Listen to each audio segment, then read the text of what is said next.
Nós estamos aqui agora, diretamente agora, vocês aí do grupo, como eu disse a vocês, que procurei um homem sempre nas igrejas, né, pastor.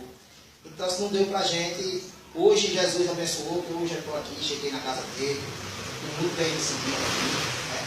Eu fui com os alunos dele, o melhor, né, o melhor dos alunos dele. Ele é meu professor de Kung Fu, né, pastor Gidaldo.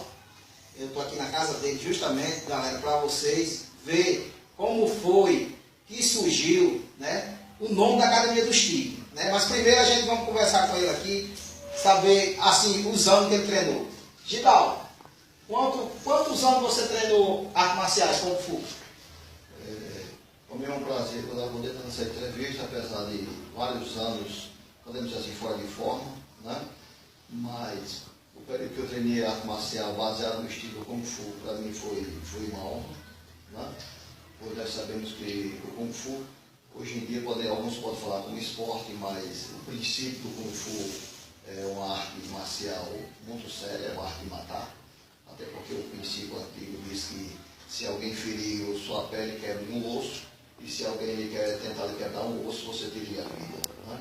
Uma arte infinita, pois, como dizia até mesmo o Bruce Lee, o Kung Fu ele aprende esse princípio, aumenta esse princípio e nunca se deixa obcecar sobre o princípio, né? Então, é uma arte que quanto mais você treina, mais se torna ilimitado, porque cada lutador tem a sua forma de ser, né?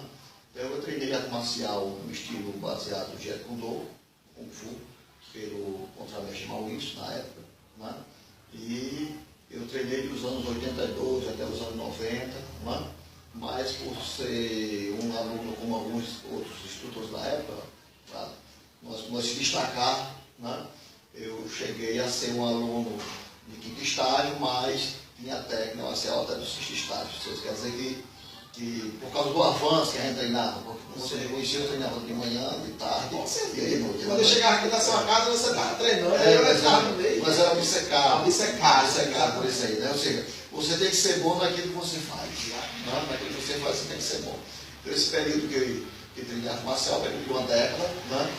Mas, como a gente gostava sempre de dizer na época, o nosso estilo, se você tinha um primeiro estágio e outro determinado estilo tivesse o segundo estágio, o terceiro estágio, você com o primeiro estágio você tinha que estar apto a combater aquele que tivesse mais graduado. Mais graduado, porque se você treinasse um ano e alguém treinasse outro estilo, vamos dizer, 2 anos, você com 1 ano você tem que estar pau a pau com ele. Isso era a nossa meta, essa é a nossa meta, a nossa regra. Então, no meu período, eu terei no período de uma década de arte marcial, mas cheguei até o quinto estágio, né?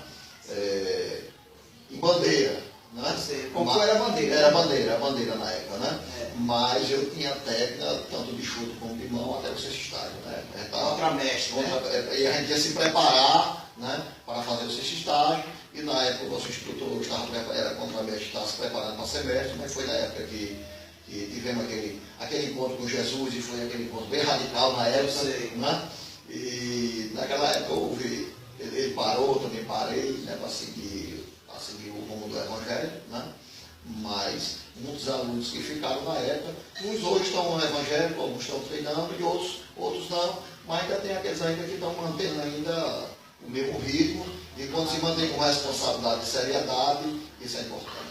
Exatamente, tá vendo aí? Contando um pouquinho da vida dele, né? Quando ele começou no Kung Fu, né? Essa aí é a primeira entrevista dele aí.